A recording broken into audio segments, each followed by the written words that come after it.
In this video, I'm going to talk all about holding companies, what they are, why we should have them, the pros and cons, everything. So firstly, what is a holding company? It is a company that owns the majority of the voting rights in another company. You sometimes may hear them referred to as parent companies. Generally, holding companies don't sell any goods or services. It just exists to hold shares in other companies. It can hold assets, things such as property, or maybe vehicles and trademarks. So, why would you even have a holding company? That is a good question. The main reason we advise people to have this structure is to minimise risk. For example, if you own a company that has a large cash balance, or maybe owns lots of assets, or perhaps a brand, and you want to protect them, then you may want to consider setting up a holding company and transferring those assets to it. So if anything happens to your trading company, and maybe it ends up in liquidation, all of those assets are protected. And this helps ensure the longevity of your business. You can also be more risky with this setup. If you want to take a large risk, maybe an investment or something with one of your companies, then you can do so whilst the others are protected.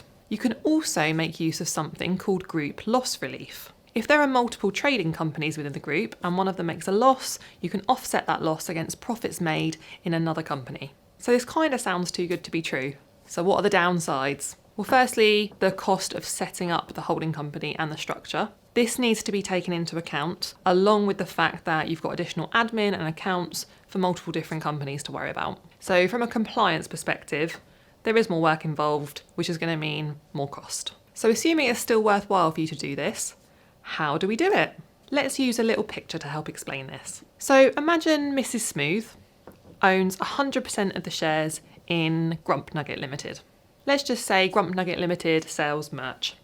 And let's say Grump Nugget Limited has £500,000 in the bank and owns 10 golden nuggets worth £100,000 each.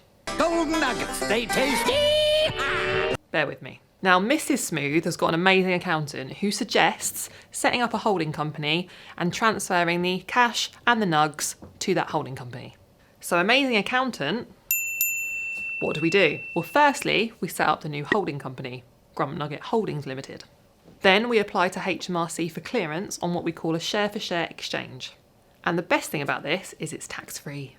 Mrs. Smooth gives her shares in Grump Nugget Limited to Grump Nugget Holdings Limited, and ta-da! It's done. We have helped loads of our clients set up a holding company and a group structure to help protect their assets and their businesses. If you'd like any information about this, please get in touch. Until next time.